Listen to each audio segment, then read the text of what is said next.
A Kinderwalhaha. A Kinderwalhaha. उदारता का फल। एक बार एक गांव में एक गरीब किसान रहता था। वो और उसकी पत्नी बहुत उदार थे।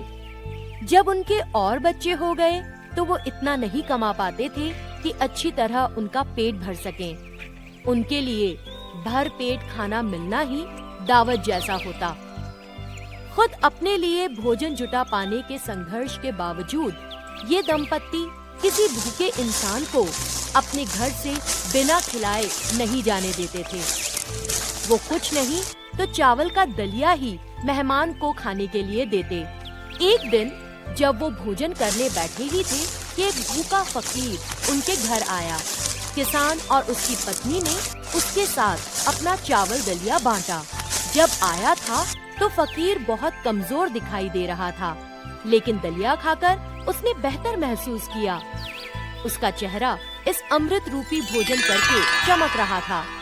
उसने किसान से कहा, मैंने इससे पहले इतने उदार पति पत्नी नहीं देखे। कृपया उस बर्तन को सामने लाएं जिसमें ये दलिया पकाया था। मैं उसे अक्षय पात्र में बदल दूंगा। किसान की पत्नी बर्तन ले आई और फकीर को दे दिया। फकीर ने बर्तन को अपनी हथेली पर रखा और बर्तन को एक थाली से ढककर कुछ मंत्रों का उच्चारण किया। अब तुमको भोजन के लिए संघर्ष नहीं करना होगा।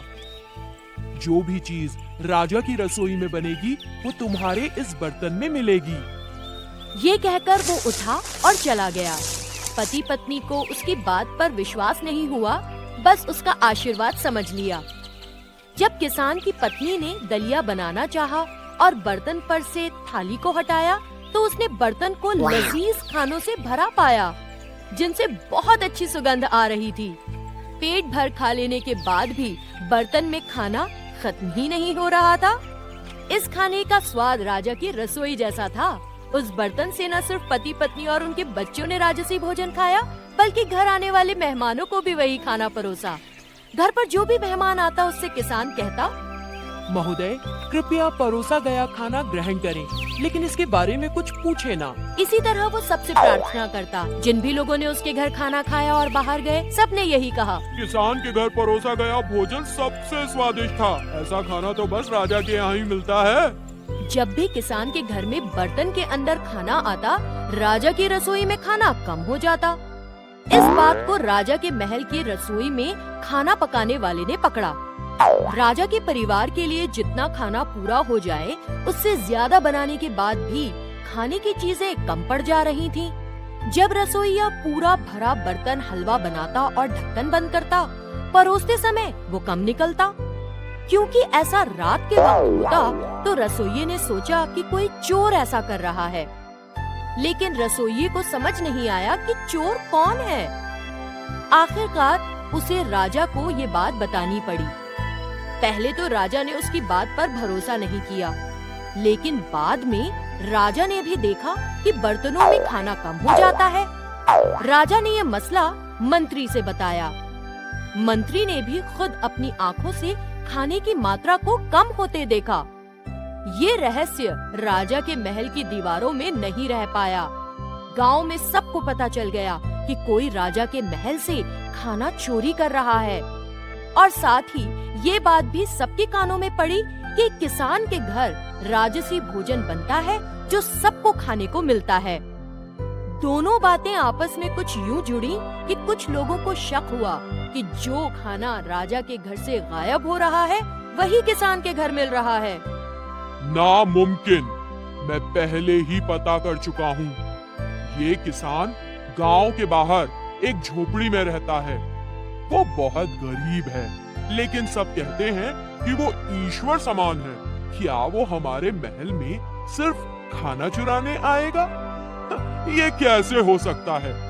जो महल में दाखिल हो सकता है, वो ढेर सारी बहुमूल्य चीजें चुराकर अपना जीवन आराम से जिएगा।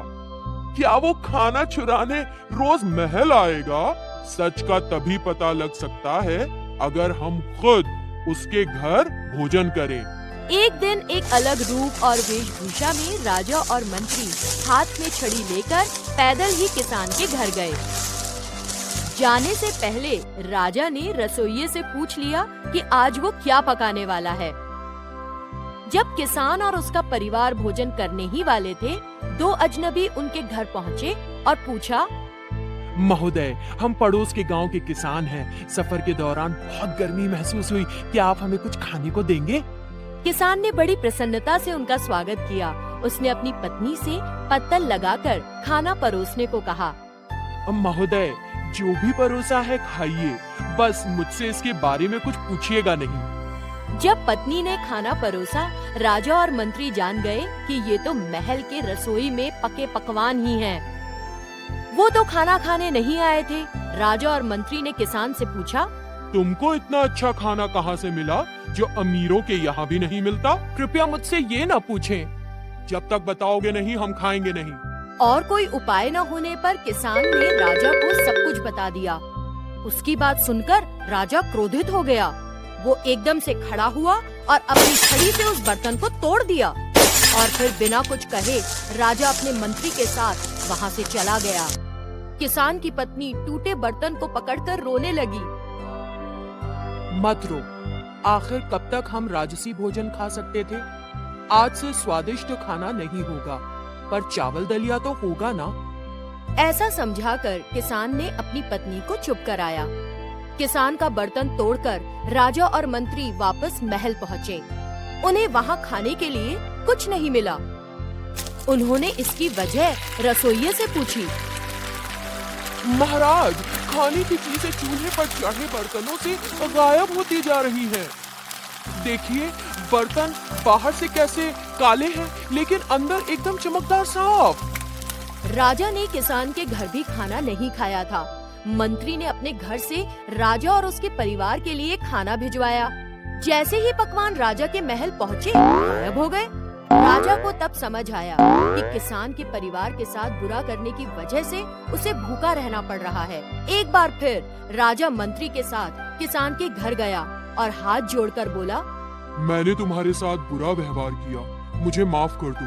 बर्तन के बदले में मैं तुम्हें खेती के लिए कुछ जमीन दे दूंगा और आज से हमारी रसोई तुम्हारी है। हर दिन महल में जो भी पकेगा उसका आधा मैं तुम्हारे घर भिजवा दूंगा। मुझे और मेरे परिवार को भूखा मारकर तुम्हें क्या मिलेगा? किसान स्तब्ध रह गया और बोला, महाराज, मैंने आपके साथ कुछ नहीं किया। जब मेरी पत्नी बर्तन के टूटने पर रोने लगी तो मैंने उससे कहा कि हम दलिया खाकर भी जिंदा रह सकते हैं। आपके साथ जो भी हुआ मेरी वजह से नहीं हुआ महाराज। मेरा भरोसा कीजिए। फिर उसके बाद से किसान के परिवार को जैसा राजा ने वचन दिया था, महल की रसोई में बना आधा खाना मिलने लगा। किसान और उसका परिवार राजा की दी गई जमीन पर आराम से रहने लगा। इस तरह किसान और उसके परिवार का जीवन समृद्ध हो गया। Hi kids! Hope you like the video. Subscribe for more videos.